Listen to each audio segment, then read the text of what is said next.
Good morning and welcome to Coffee and Football presented by Bkcw. I'm your host, Blake Monroe, where I'm joined each and every morning by Bobby Burton and Jerry Hamilton. Tell us where you're checking in from, what you're drinking. Get those questions in. We'll get to them here in just a little bit, but let's start with the big recruiting weekend, Jerry. Obviously, a lot going on. What's happening there in Austin? Yeah, it's a gird up your loins time. Here we go. It's one of the two big visit weekends. John Mills already arrived. He arrived last night. West Coast kid, him and his family arrived last night so they can take in the Texas workout this morning. He was the first one to arrive for the official visit. 14 at least official visitors this weekend. Most people are going to arrive today between noon, 1:30 in that area. Car services will bring you from Dallas, Houston, those areas.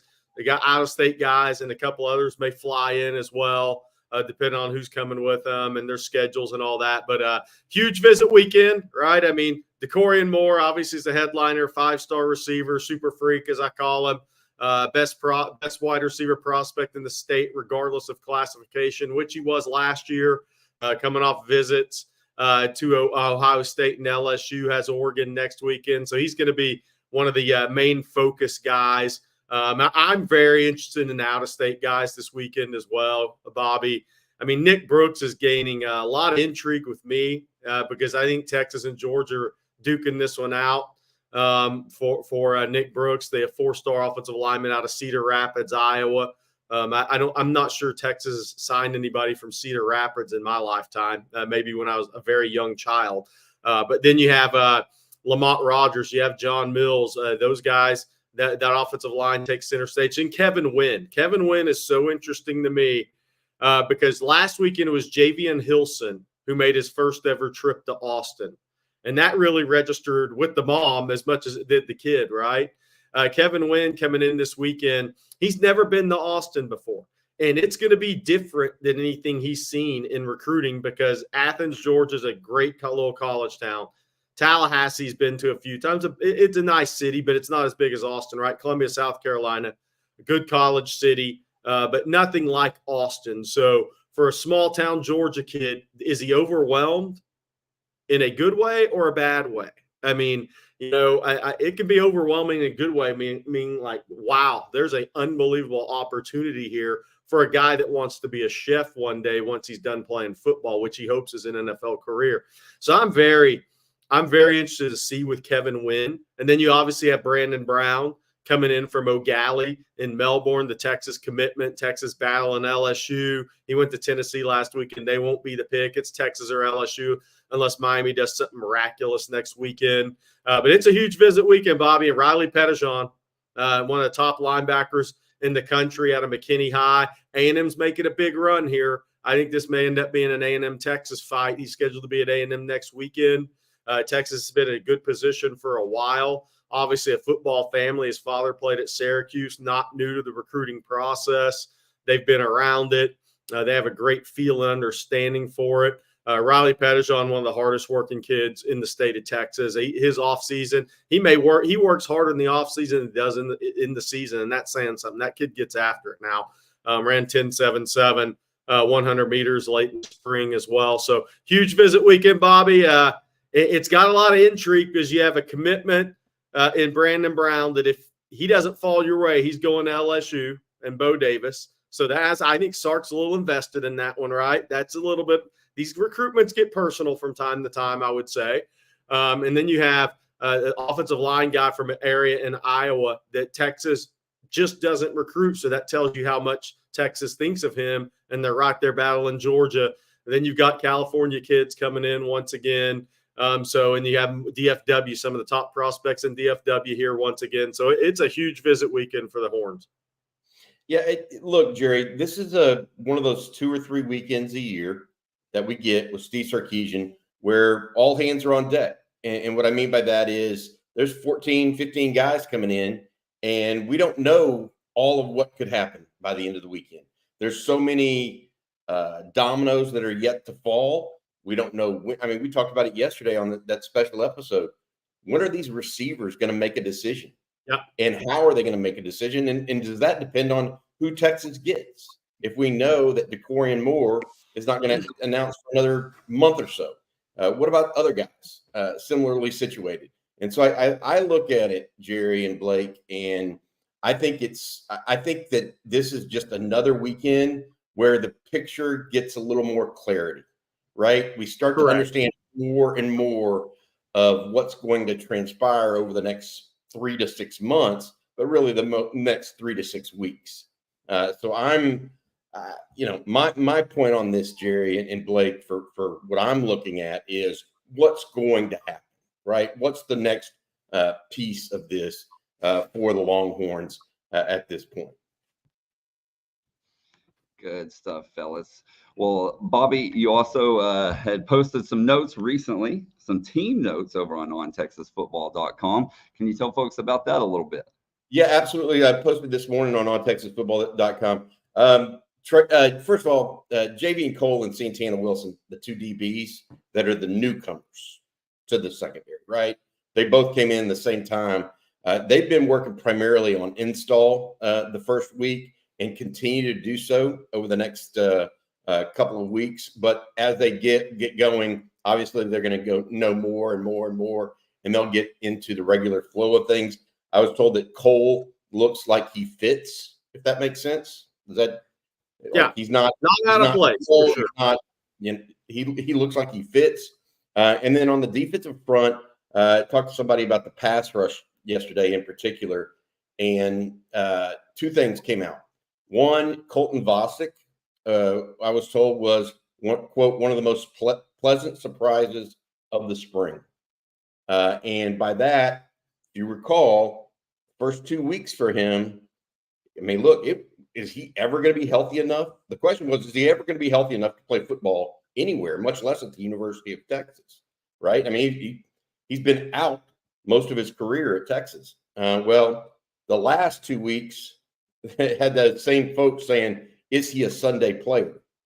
Like that kind of a transition in just 2 weeks' time, I think was very meaningful for him and positive.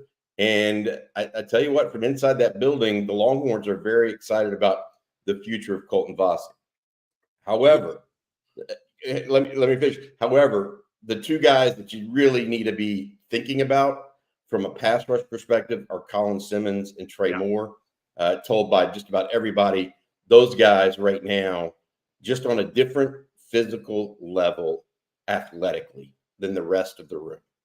So that includes Ethan Burke and Baron Sorrell, who were returning starters. From a pass rush situation, those two just cut different. That's the bottom line. And so I got that in. Sadir Mitchell, the last piece I want to mention, still up and down on his weight, guys, is what I hear. It has vacillated even when he's on campus and working out with the team. So he is fighting some demons there, I think, a little bit. Just maybe something that he fights his entire life. But we'll see how it goes, and hopefully that he can get on the straight and narrow here over the next 3 months prior to the start of the season. All right, fellas. Before we move on, Bobby, can you tell folks out there about Bkcw? I can, Blake. Today's show being brought to you by our friends at Bkcw. Did your business have a frustrating insurance or employee benefits renewal? Most likely you didn't hear from your agent all year, and then right before it was time to renew, your agent delivered the bad news of a rate increase with no time to look for other options. When this happens, the agent is providing no value, and you're stuck in what we call the insurance trap. Bkcw takes you out of the insurance trap by providing you with actual risk management consulting, not just price quoting.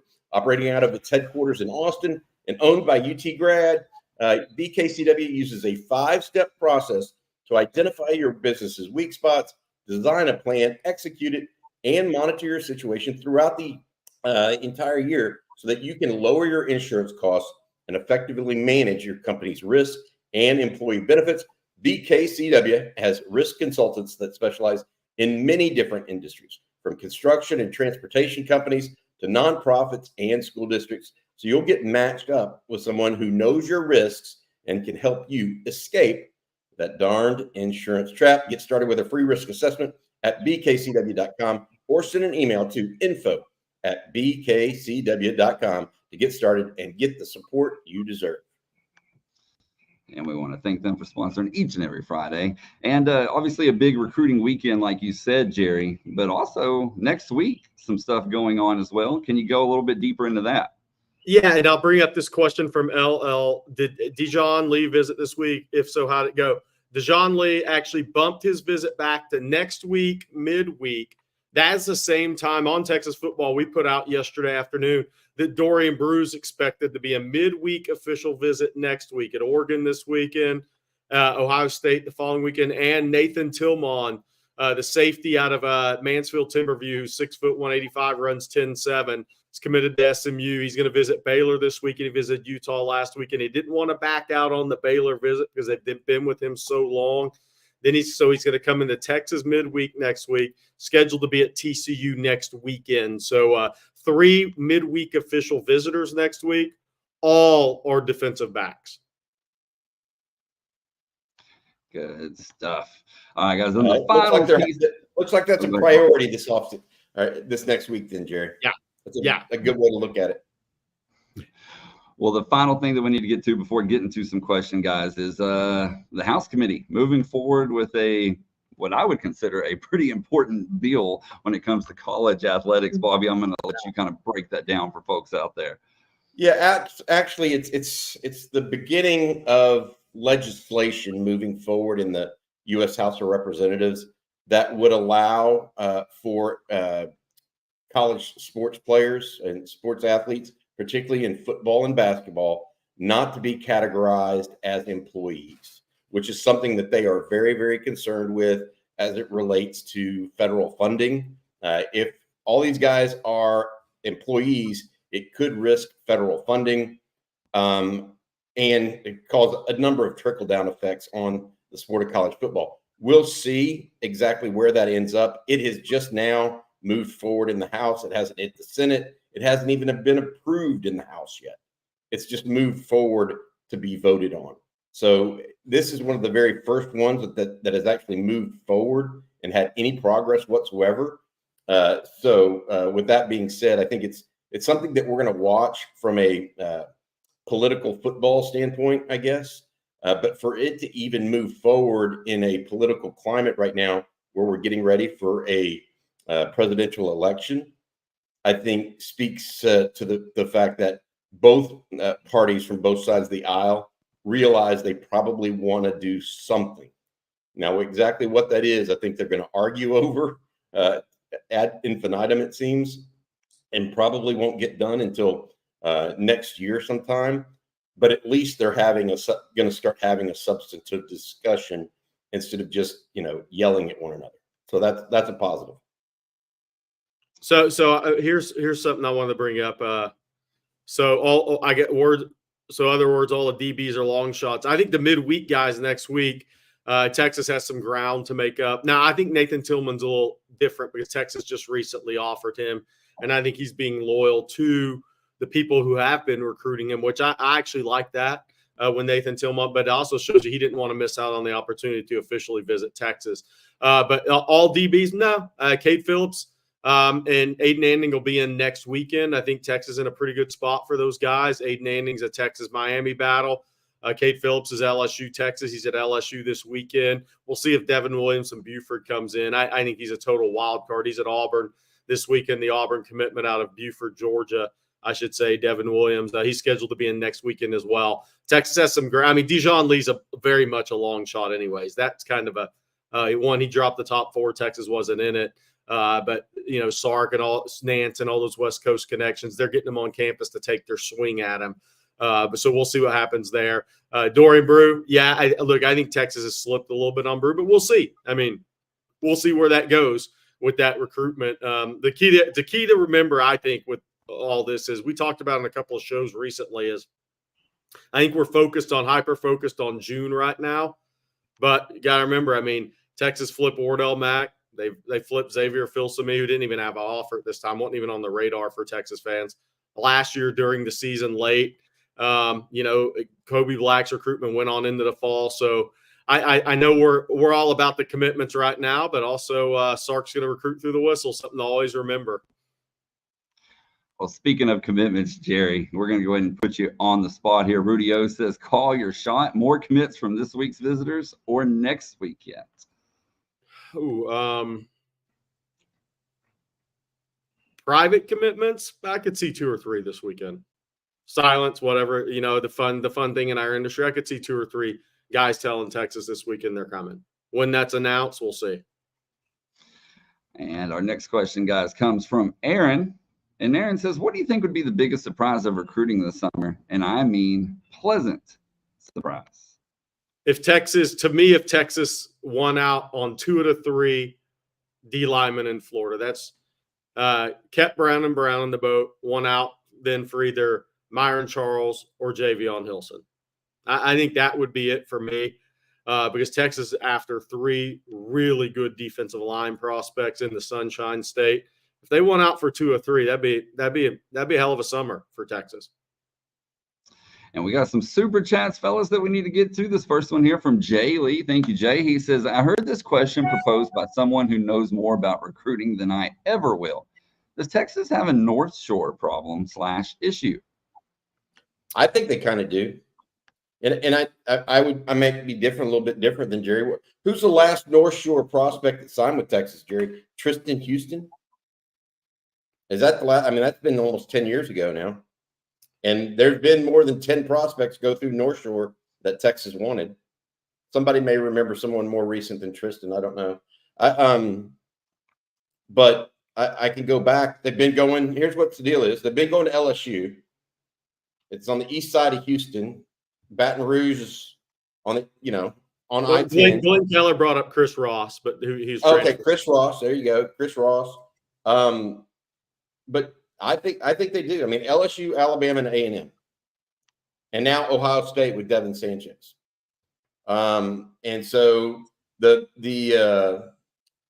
think they've been attracted to the allure elsewhere. Even though, in my opinion, the best player to ever come out of Northshore is Corey Redding, and he did really well at the University of Texas. So it's one of those situations where I think they're all looking for something different. I think perhaps the last 10 years in particular, the fact that Texas hasn't been in the SEC has been hurtful. That will go away now, obviously, but it may take a couple of years to catch up. But those guys have all wanted to play in the SEC, in my opinion, and that's one of the reasons why Texas didn't get the much traction there. There's also some other issues. Like I said, proximity to LSU has been a big one for those guys. And then on top of that, Texas chose Bijan Robinson over Zach Evans. Probably a good decision. Texas dodged a bullet with Denver Harris. Probably worked out for him. So it's not all bad sometimes. Oh gosh, and I cannot remember his name. The one that hurt was the edge outside linebacker. Oh gosh, it went to LSU, was a first-round pick. Somebody in the chat will remember his name. I'm totally blanking. Kalavian Chason. Yeah, Kelvion Chason. So I was at ESPN, and I was part of the ESPN National Recruiting Day shows at that time. And I was in like, I don't know, over 8 times, 6, 7, 8 times over a 48-hour period. I was in contact with Kelvion Chason, and the night before we went live on the signing day show, he told me he was going to Texas. The next morning he woke up and told me, hey, hold the phone on that. So that one's the one that I thought hurt Texas because the edge rusher, the first round edge rush guy, again, it's been when Sark came into Texas. That's one. I mean, everybody talks about Zach Evans or Denver Harris. Denver Harris not coming didn't hurt anybody. Hurt A&M more than anybody. But Kelvion Chason was the edge rush guy that is a little different than most. That's the one because Texas got Bijan Robinson. So what Zach Evans did really didn't matter. But Kelvion Chason was the one you would have liked to have. What'll be interesting this weekend, with this class is the linebacker Charles Ross there. Okay, he may not fit. He may not fit some of the height length requirements of some colleges, but that guy ran 10.36. 10.36, Bobby. As a 6'1", 190-pound linebacker. So there just aren't many guys that do that. Yeah, look, Devin Sanchez hurts because I think Devin Sanchez is one of the top 5 players in the state of Texas. Not just one of the top 5 prospects in the state of Texas, but one of the top 5 players too, Jerry. Yeah. And we talk about this all the time. When they're a mix of players and prospects, that's when you start seeing that that lift to being where you're talking about a rare player. And there's also an offensive guard, I think, Landon Roberts, that starts at Alabama. Is that right? He moved in from Kansas, so that one's different.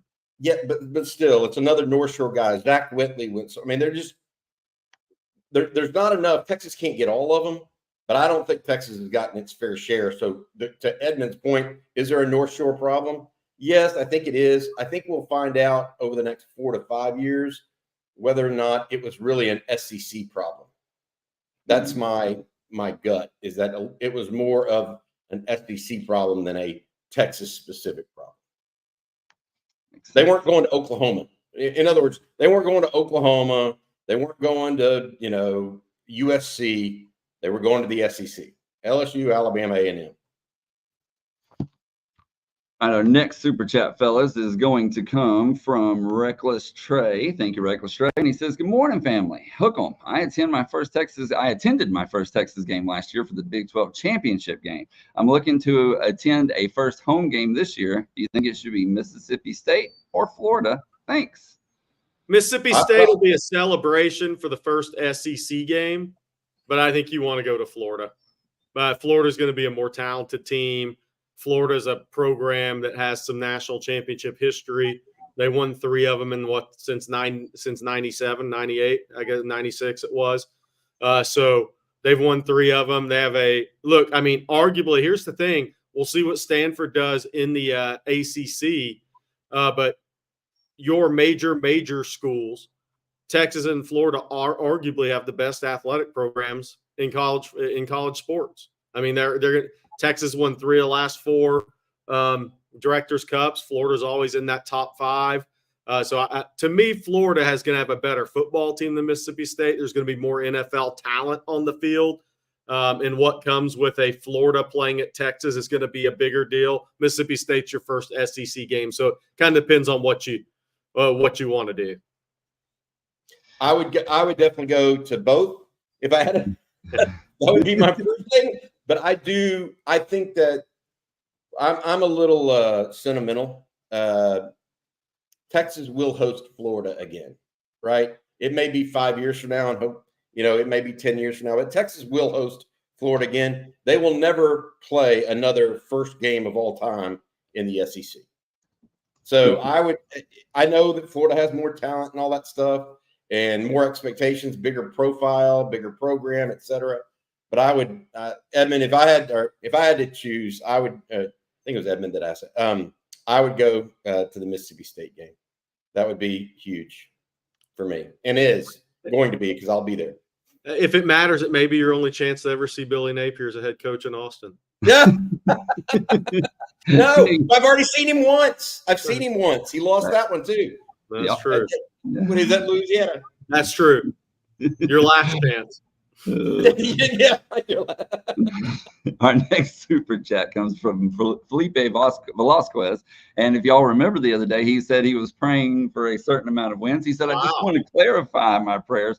Vegas pays me $6,500 at 8.5 wins, but I'm praying for a natty."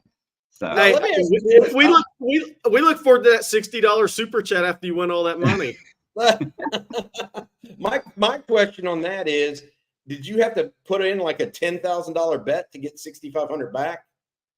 Because 8.5 wins isn't the Vegas number, isn't it? 9.5 was my understanding, guys. Yeah, you might be able to tease it down. I don't know if they do that on win totals. I don't know all those the betting vernacular, right? But it's interesting because I'm not going to be overly surprised if Texas wins 9, 10, 11 games. I won't be overly surprised if they only win 8. If they go below that, I would be extraordinarily surprised. But you just never know. It could be injury. It could be all these other things, right, that go into a season.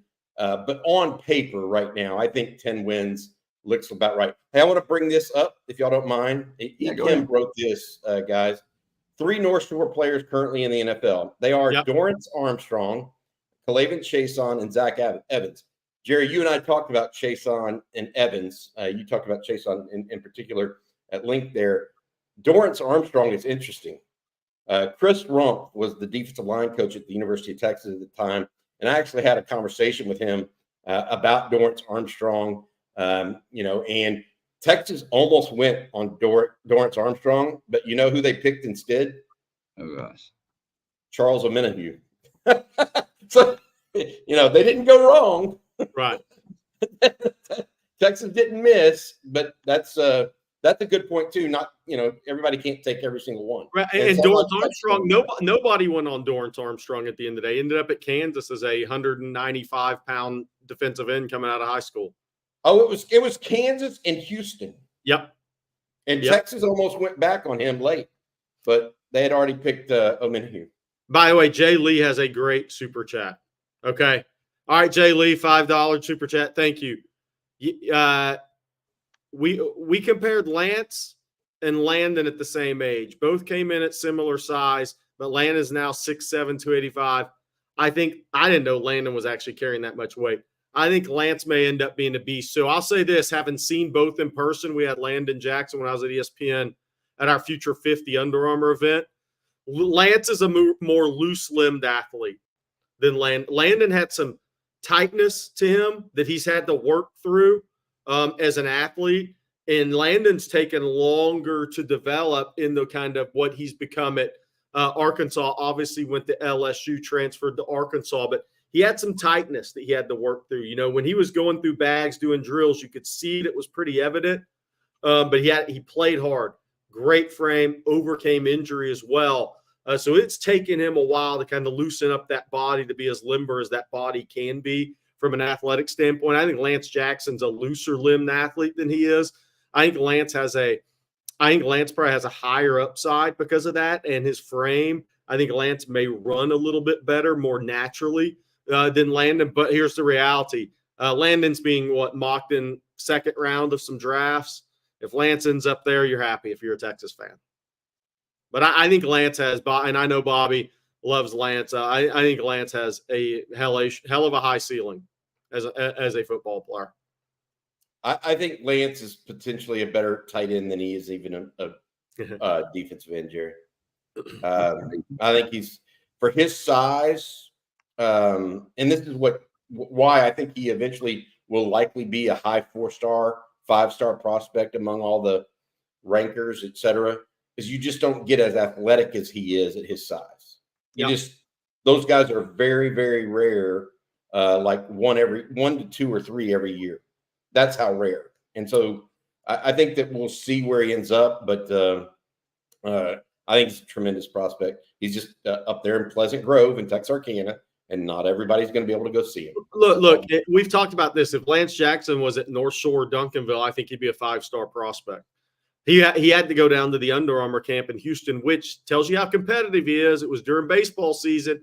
He ended up spraining an AC joint and missed the remainder of baseball season, essentially, and he was throwing 95 off the mound at the time. But he drove down to Houston to compete. Says a lot for a kid that was already committed to Texas. You don't have to do that. A lot of kids wouldn't do that. Speaks to his competitiveness. And the day I was there, I'll say this.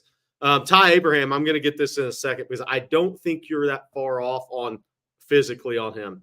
I think he's similar physically.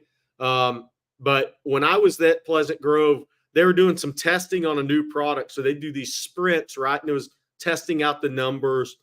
And he ran what would have been a low 4.6 at 260 pounds. Low 4.6 on I think so. I think Lance Jackson one day will be 6'6", 275, 280, and I won't be shocked if he doesn't run in the high 4.5s at an NFL combine. He's just that level athlete. And our next, if I can get this going here, our next super chat is from Slick Rick. He says, on the official visit, and thank you, Slick Rick, on the official visit, can Simmons give enough juice to Dorian Moore to commit to Texas sooner rather than later? No, I think with Dorian Moore, he had his one commitment to LSU, which was a kind of put together a little YouTube thing. And we said at the time, and I remember saying it and people kind of laughed, but I was serious. That's not the final commitment of a guy that's a top 10 player in the country. That's not how this goes down in this business. So now that he's backed off that commitment, took a while, he'll have a big ceremony at Duncanville, more than likely, just like a Colin Simmons did. Duncanville will want that to happen. Obviously, it's always up to the family at the end of the day. But I think you're looking at a July, early August, kind of like Colin Simmons' recruitment was. Duncanville wants to get that out of the way before senior season begins. So I'll be surprised if it's not like that, because with Dorian Moore as highly ranked as he is, I mean, everybody's going to want to be there. You need a big venue. You want to have time to set that thing up for your local TVs.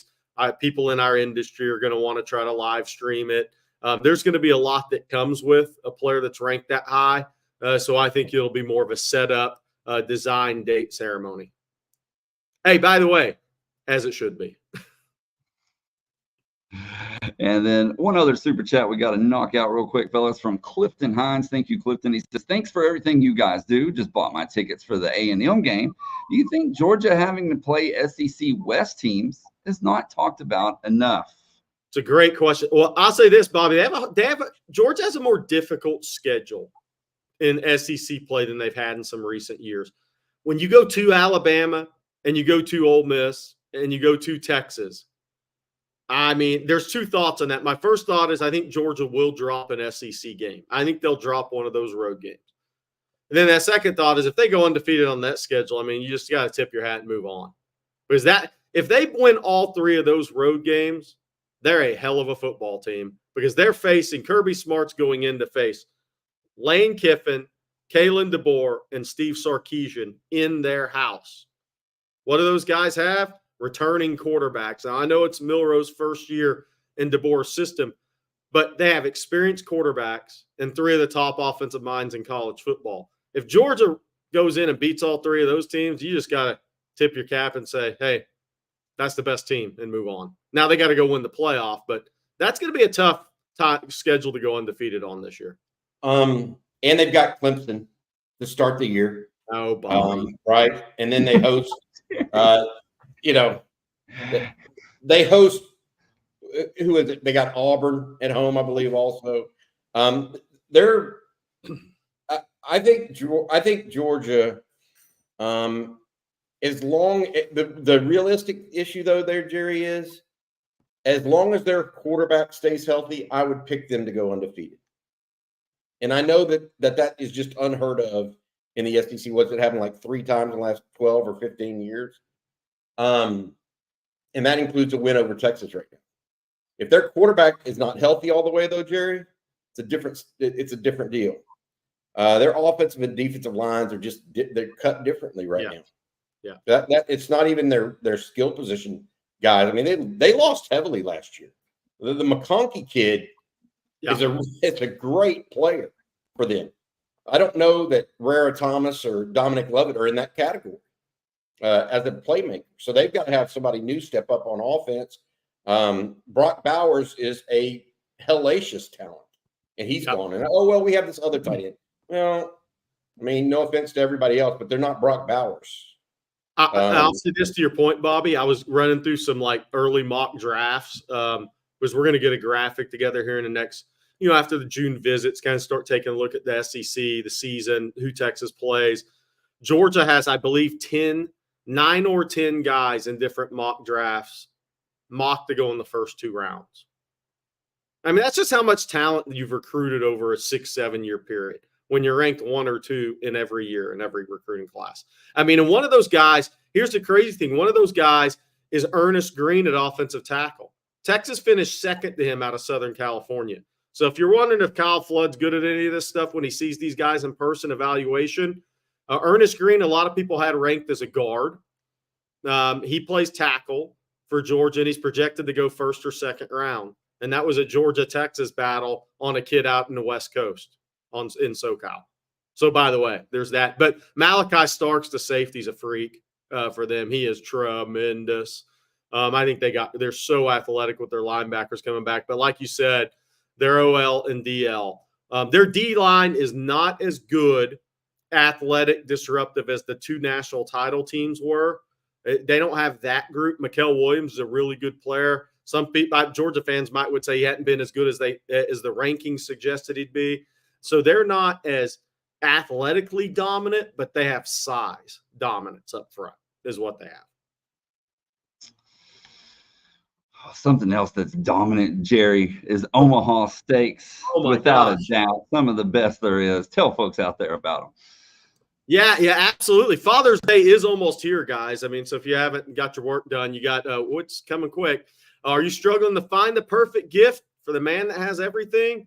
The solution is simple. Give him the unforgettable experience of Omaha Steaks, because a world-class dad deserves a world-class steak. The Father's Day experts at Omaha Steaks have made it easy to put a smile on the big guy's face with hand-selected gift packages starting at just $99. And when you use code ONTEXAS, all caps, at checkout, you'll get $10 off that order. With Omaha Steaks, the possibilities are endless. Endless flavor. I bet Blake took some with him on the road. Endless variety and endless value. Truly, they have perfected more than steak, and your dad is guaranteed to love every bite. Pick from premium proteins like juicy pork chops, air grilled chicken, and beefy burgers. Time is running out. Don't wait till the last minute. Go to omahasteaks.com and order today with packages starting at $99. Don't forget, when you use promo code ONTEXAS at checkout, you'll get $10 off. Shop for unforgettable gifts that are guaranteed to make Dad's Day, because if there's one thing Omaha Steaks knows, it's dads want steak. And let me add something else. You think when Chris Del Conte went to grab baseball coach, he didn't have Omaha Steaks with him? Of course he did.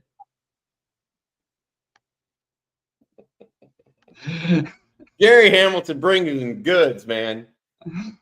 Hey, Father's Day is coming up. Enjoy yourselves, guys, by the way. Those of you that are fathers out there, hug your kids, your wife, etc., significant other. Enjoy your weekend. Big day coming up on Sunday for a lot of folks who've got kids out there. Hey, other questions we had that I was looking through the chat while Jerry was doing the sponsorship read for Omaha Steaks. It's a lot of how many commitments do you think we'll get this weekend? What's the difference between a silent commit? Why would a player even be a silent commit, Jerry, versus coming out publicly? Let's do this. Let's give people a couple of these questions and then go from there, okay? So the first one, over and under on commits for this weekend, public or private, over and under your number right now. Private, I think, could be 3. Public, it just depends on when somebody wants to announce, right? I mean, Caleb Chester obviously took 48 hours after the visit. I think we can see something similar out of this weekend with somebody. Okay, so private 3 plus is your number. So over the 2.5. Now let me ask you this: why do kids go? And this is just for the folks in. Why do kids want to be a silent commit versus a public commitment at this point? What's the deal there? So they can continue on with the visit process. And I think the thing here is so if you're sitting in an office, well, let's just use Steve Sarkisian because we are talking Texas here. And a player and his family is sitting in there with Sark and say, they get to the point where, and the kid said, and the family said, look, we're coming here. And then that question is, all right, when do we want to do this? Well, Johnny here still we want to finish the official visit process. So what you don't want as a coach is to force a commitment. Then 3 days later, a kid still says he wants to officially visit, right? So you're going to get him. You feel really good about where you are. You know what? Go finish your visit process. Be clear. Get this out of your system.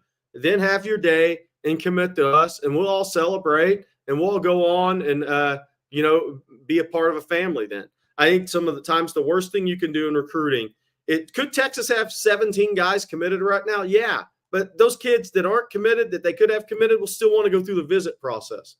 So I think that's just let your kids go through the visit process. If you're confident enough in your product and where you sit with these kids, then you're pretty confident the outcome. And I think, look, Texas right now, I think after some of the January and then early April visits, some guys that have committed, they felt very good about. they could have pushed some commitments earlier, but what's the point? The kids want to take a couple of visits. They want to see the process. They want to go through a process they're not going to go through again unless you jump into the portal. Then it's different. You're a man then and not really a young man. So just let your kids go through the process. And when they commit publicly, they're done. And that's a solid commitment that's gone through the process. You have clarity on your decision. And Sark plays that long game. I mean, he could have 17, 18 guys committed right now, Bobby, easily. Yeah, he does. He could have it. The other thing I would say, Jerry, that compounds that decision about taking more visits, et cetera, it's not just about visits. It's also about, hey, I want to have my own announcement. I want to control the message here. I want to go out and do I want to stage a show at my high school, or I want to have an edit that drops my commitment, and that takes 2 days to get ready. And all there's those kind of compounding factors as well whenever a guy wants to wait a little bit. So I do think that there's other things like that are involved. But by and large, they just want to go on with their visits. And I will say this, silent commitments become real commitments about 75% of the time. Yeah, I would say to you, not 100. So we'll see where that goes. But Texas right now in a situation where they're waiting on some guys. I mean, look, John Mills is already in town early, a day early. The offensive lineman out of San Francisco. We'll see where that ends up. Washington right now making a big push for him.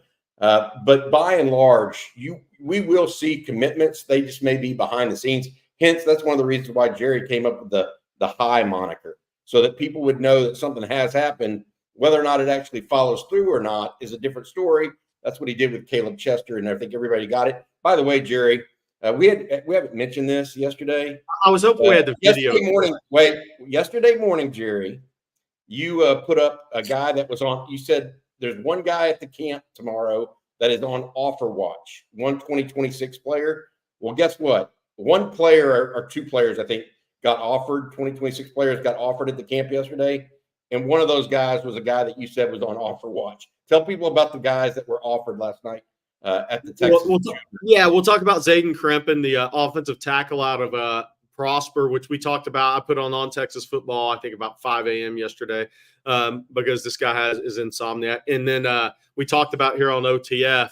And he did get offered last night at the camp, early on before the camp, actually. He's 6'5", 275, 280. Offensive tackle at Prosper. Prosper has maybe as impressive of an offensive line as anybody in Texas. They had the right tackle with the Texas Tech. One of the guards is committed to A&M. They have another Power 5 kid on that line. And then Krempin in 26 class is obviously going to be a national recruit. But Texas did offer him last night. So I believe that makes 6 in-state offers at offensive line in 2026. Obviously, John Turntine, the headliner, Toa Katoa. You have Felix Ojo, the offensive tackle out of Lake Ridge. You have Nicholas Robertson, the guard out of Klein, who may be as competitive as anybody. Showed up at the camp June 1 to get his offer. He had a cast on, had been held out of most of spring, said, I got to come compete. I want the offer. Texas didn't offer in the spring because he couldn't work out when they were there. That kid came up there and was physically maybe as impressive as anybody on contact. And then Noah Best out of Midlothian was a kid who came up and earned an offer that Texas had been by to see. But they said, okay, good player, very good player. He came to the camp, earned an offer. So that's the offers on the offensive line in 2026. There's some out-of-state guys as well. Brett Colajay, probably the main guy to know out of IMG Academy. But last night's camp was more younger guys, probably more skilled guys. But Krempin from Prosper, maybe one of the best offensive lines in the state, if not the best, was offered last night. Hey, guys, we got to get to one other big topic here. And I totally we botched this. We should have spent at least 5 minutes on me laughing at Brett Yormark.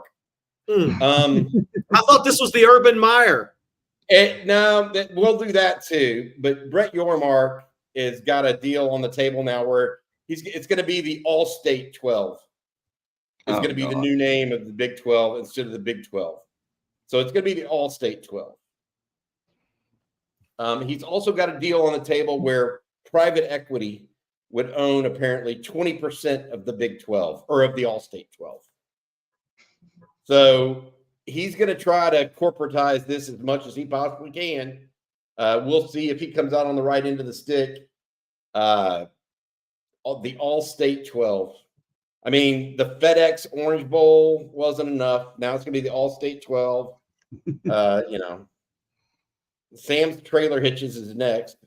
That could be the U-Haul office to Brett Yormark's future home. But my thing on this is, at what point is too much, right? And maybe it's another way to extract money for those schools. But I just, maybe I'm wrong. The All-State 12. Get used to it, guys. Well, am I the only one that just thinks this is kind of like ridiculous? I'm not going to ever call it the All-State 12. And furthermore, there are going to be people that say, "Oh, well, you have to because we have, you got to do this because that's the official name of it." I remember going into a meeting one time. I was at Rivals, and I was the editor of Rivals, right? COO, all that stuff. And I went in. We had just sold the business to Yahoo, right? And I remember going into a meeting with one of the Yahoo execs at the time, who told me that I had to call the Orange Bowl, the FedEx blah blah blah Orange Bowl or whatever. Like, I don't have to. I'm not going to write that. I'm going to write Orange Bowl. Oh, right. No, you can't. You can't, because we have advertisers that are going to make you write it that way, or else we're going to get fired. And I think it's kind of ridiculous. But yeah. So anyways, look, I'm not ever going to. You will never hear me refer to it or write the All-State 12. That's just. It's unbelievably ridiculous.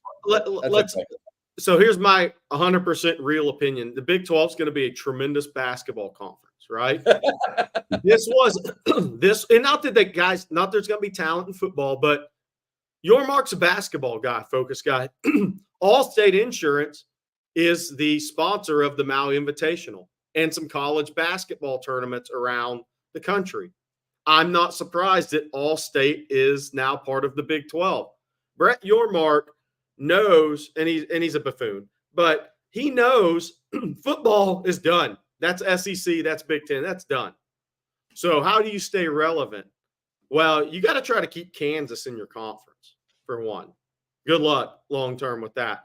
It's basketball. This is basketball-related business moves, in my opinion, long-term for them. All-State also has a huge component in football, too, though. I mean, every single field goal you see, they raise the All-State banner. Right, correct. Right. So, I mean, look, I don't mind. I don't begrudge people going out and getting the money that they want, but I'm not calling the conference anything other than the Big 12. Maybe the Little 12. But yeah, he's got one. Only Big 12 fans. That would be good. Who says, wait. Only Big 12 fans. Let's see if they can. I don't think they would be the most popular ticket on OnlyFans there, Jerry.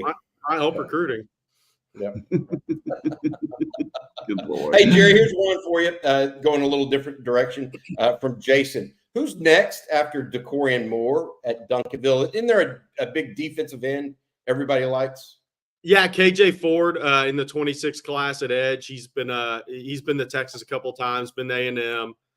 Those two schools are definitely in it. We'll see nationally. This stuff kind of takes kind of builds here. He's got all the offers, but it'll build during the season. Duncanville's got, there's so much talent there. They got a couple of undersized slot receivers that were on the relay teams that are 5'8", 5'9" guys that can run 10-5 all day long. They got a number of young players over there. They got a young tight end, Zach Turner, but they're not hurting. They're 30 strong of Division I players over there. I hear the freshman class is really good again. Really good. That's great. Hey, Jack Lala has this one. Jerry, great Omaha Steak read, but did I hear you say CDC took stakes to recruit a new baseball coach? I believe that was tongue-in-cheek, Jack. Although I will say there's a couple other questions here. Is Schlossnagel out of the picture? That kind of stuff as well. The reality of it is right now we're in a little bit of a holding pattern. I do believe that David Pierce most likely is no longer going to be the head baseball coach at the University of Texas at the end of this. There's been no comment from the University of Texas about Pierce's job status. And given that we're more than a week now since his last loss, I just feel like that's going in a different direction. The question I have is who is Texas going to get? Not so much whether or not David Pierce has coached his last game as a Longhorn coach. Whether it's Schlossnagle at A&M, I think that is certainly one that would be a little bit of a shock to some people in College Station, but he's clearly one of the better baseball coaches in the country. Tony Bkcw at Clemson has been a name that's been thrown out as well. We know that Texas has talked in some back channels with other coaches. We will see, though, exactly where they come out. I talked to one decision maker at Texas yesterday, and they did not want to comment on the situation at this time. So that's where it's at right now. We are in holding period. All right, guys, we got a few other super chats that we need to knock out real quick. UT Boy, thank you for the super chat. He says, I'm related to Zayden Jerry Hamilton. It's my niece's son. Hook 'em. All right, so I guess that's a done deal to Texas, UT Boy. No pressure. Who is Zayden? Zayden Krempen, the kid that the tackle from Prosper that got offered. Nice. Very cool. And then we have one from Jerry's Jack Links. And thank you, Jerry's Jack Links. He says, man, did Texas dodge a bullet or what? Talking about the Big 12. And while we're on that note, I'm going to read one. I thought he might have been talking about Denver Harris or 6 players in the A&M 22 recruiting class. Thanks for the clarification. The other one from Jonathan. Thank you, Jonathan. He says, the Manscaped 12 conference. So, there you go. Well, yeah, Texas and Oklahoma sure did take a 5.0 to Brett Yormark. That's why he has no hair. I missed the read. All right, guys, let's get back to some other questions. Whoa. But the handyman is on the road trip, okay? The handyman goes on the road. Oh, hey, Blake, you know you have yours too. I got it with me. All right. Bobby. Well, I'm having some technical difficulties. Blake, read this one, buddy. Right. Justin says, any news on the potential official visit you guys were talking about this week that was going to be visiting us? Jerry? So we weren't sure if Nathan Tillman was going to be a midweek or weekend OV. He kind of went back and forth with keeping the Baylor visit or not. He's going to come in midweek next week. And I think Texas, after what happened with, seeing Dorian Brew, Dejon Lee, we're going to come in next week. I think bringing all 3 of those DBs in for midweek visits, it's out of the norm for Sarkisian. But, it's one of the things you like about Sark too, is you got to be willing to adapt to get these guys on campus to take your shots on goal. So I think there's they made kind of a concerted effort there. Okay, if we're going to bring in 1 midweek visitor at defensive back, we may as well just bring 2 and then 3. And if Dorian Brew is going to make a midweek visit, move some of those visits around and make it more of a midweek visit weekend, so to speak, with 3 of the top DBs on the board. All right, and then let's get to some team-related questions. We have quite a few of those. This first one here from Doug Haywood. He says, good morning. Question for the fellas. Who would you consider to be the war daddy of the defense? Ooh. And happy Father's Day weekend, gentlemen. Happy Father's Day to everybody out there. Anthony Hill is the only one that sparks that sort of comment to me, Blake. That's the only one of that group that I would put in that category of war daddy. That's just me as of right now. Yeah. So war daddies are normally thought of as front 7 guys, right? I think Manny Muhammad is as a corner in his own way, right? So I think that would be another one. But I agree, Anthony Hill is in your front 7, is that guy that we'd all point to right now. He just plays physical, man. He's just a physical football player, and that's what those guys. That's what those guys do. Now, last year Texas had, I would have thought, as good as T'Vondre Sweat. T'Vondre Sweat won the Outland, right? But the war daddy, in my opinion, was Byron Murphy. No and the reason why is because of the motor. Yeah. The motor combined with the physicality. You knew you were getting it every play from Byron Murphy. Every play. Same thing with Anthony Hill. I think you get it every single play from Anthony Hill. That's why. Doesn't mean that T'Vondre Sweat doesn't have more talent in some ways. It's just when I think of a war day, I think a guy that you don't want to play on the first play of the game or on the last play of the game. You want that dude on your side, period, no matter when, where, or how. All right, before we get to some more questions, Bobby, can you tell folks out there how they can escape the insurance trap? Yeah, absolutely. Bkcw, our friends, this episode brought to them, take you out of the insurance trap by providing you with actual risk management consulting, not just price quoting. So if you own your own business and are looking for insurance, they operate out of their headquarters in Austin, Texas, owned by a UT grad. Bkcw uses a 5-step process to identify your business's weak spots, design a plan, execute it, and monitor your situation throughout the year so that you can lower your insurance costs and effectively manage your company's risk and employee benefits. Bkcw has risk consultants that specialize in many different industries, from construction and transportation companies to nonprofits and school districts. So you'll get matched up with someone who knows your risk and can help you escape the insurance trap. Get started with a free risk assessment at bkcw.com or send them an email, info@bkcw.com, to get started and get the support you deserve. Okay. Hey, Blake, can I hit about 3 questions real quick? Good. Somebody asked, tell us where you're checking in from, Blake. All right. I thought that was funny. Yeah, so I'm actually at Fort Bend Christian Academy. My son is actually starting to play right now. I'm in front of the field house. So, but that's where I am today. Wait. So are you going to cuss on live air if he strikes out on 3 pitches?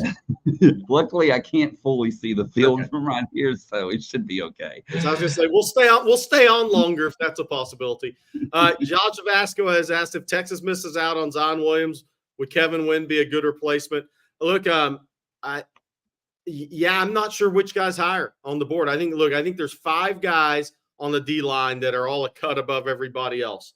And that's Brandon Brown, obviously a commitment. It's Myron Charles, Josiah Sharma, reminds me of Sean Rogers. And then you have Kevin Wynn and Zion Williams. Zion Williams may be the 5th guy on that for me because he's more of just an over-the-ball guy, great frame, over-the-ball player. Kevin Wynn, I think, after watching him throw the discus, watching him move in person in Georgia sectional track meet, he might athletically be able to play some 3 too. So I think he can play over the ball and do it effectively, but I think he actually has some versatility to him after seeing him in person for the first time. Myron Charles obviously is upside scary. Josiah Sharma, I said what I think of him. I think his upside Sean Rogers.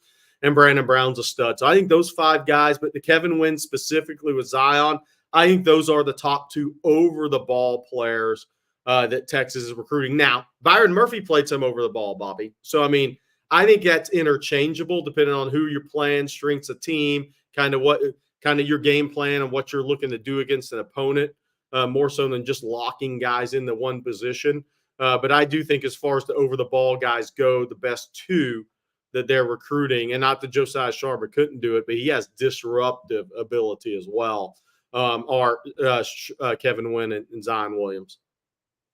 Somebody asked here, just a dude asks, how's the recruitment of Matea to go, the linebacker committed to USC? I think Texas will stay on him, see if they can get him in. I think Texas is going to sit back, watch USC this year, see how this season goes. We talked about it on a couple of shows recently, but, last year, Xavier Filsaime didn't have an offer, ends up at Texas. Aaron Butler didn't have an offer, ends up at Texas. Texas flipped Wardell Mack.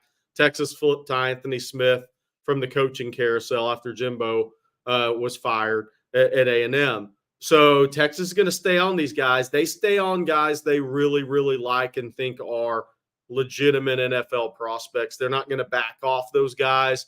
So I think you're going to see Texas keep taking some swings at these guys committed to USC out west, whether that's an edge position, whether that's a linebacker position, maybe that's whether a DB, kind of see what happens. Somebody at Woodcrest asked a good question. Does Vosick have a similar build to Joey Bosa?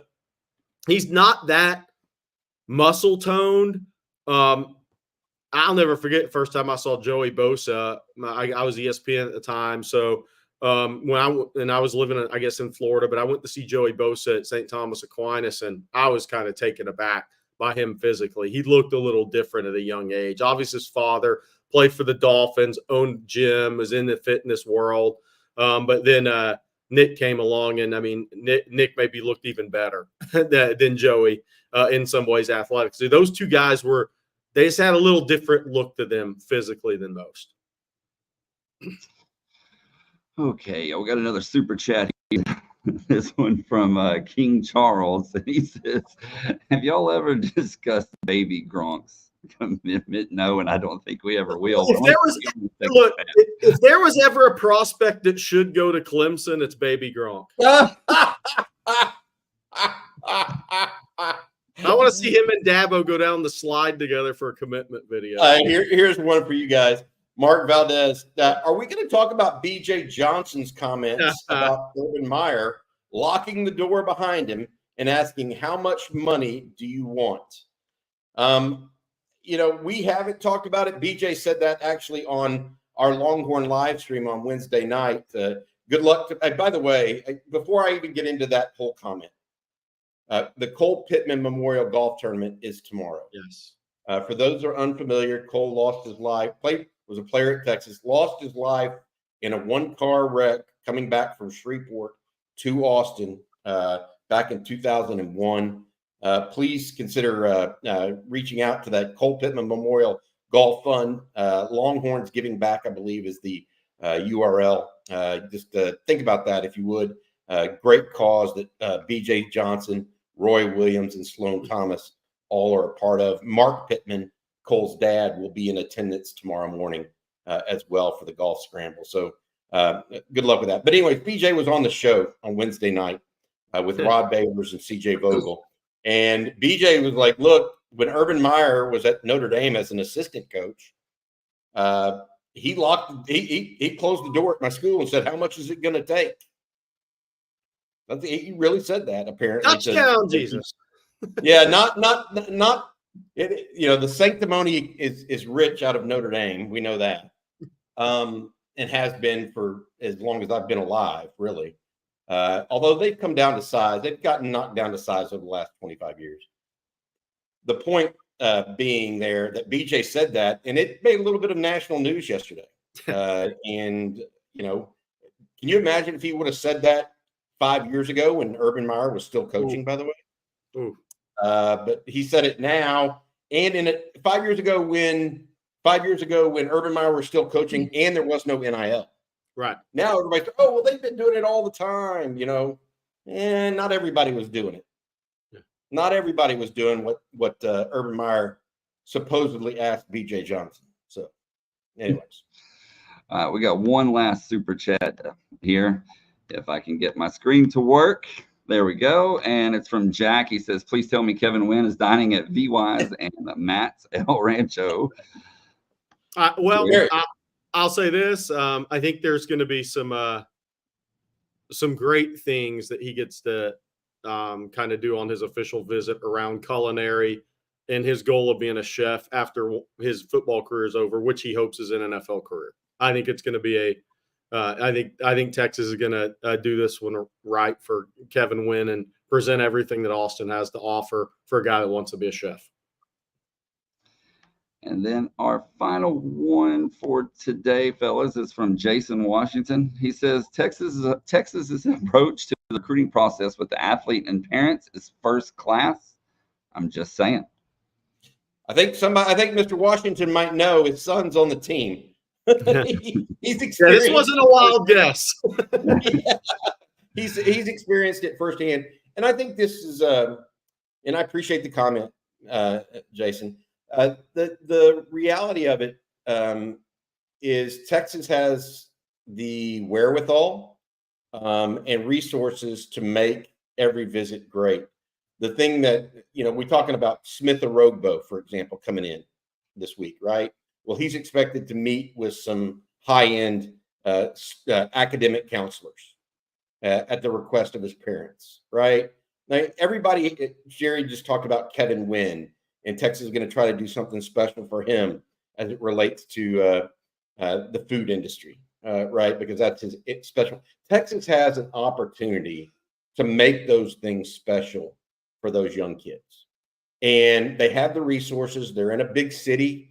They're a first-class university, etc. So they're going to do it. That's the bottom line, and hopefully the outcome is one similar to Mr. Washington's, and his son ends up at the University of Texas, right? So the point being, Texas should utilize all its resources in recruiting, and I do believe that Steve Sarkisian and his group do a good job of doing just that. Lambos included. People are asking if your son struck out yet, or if he got a hit, or what's going on here. No, he's catching right now. So I got to go see him. So we're going to get to the super chat, and then we're getting out of here. From James Williams, thank you, James. Do you think Texas doesn't schedule FCS schools because they'd rather put that money to better use instead of paying thousands of dollars for an easy win? No, that's not the case. It's actually because they don't want to play FCS teams. I mean, they don't think Texas, talking to Chris Del Conte multiple times about this very subject, he doesn't think Texas needs to stoop to playing FCS teams.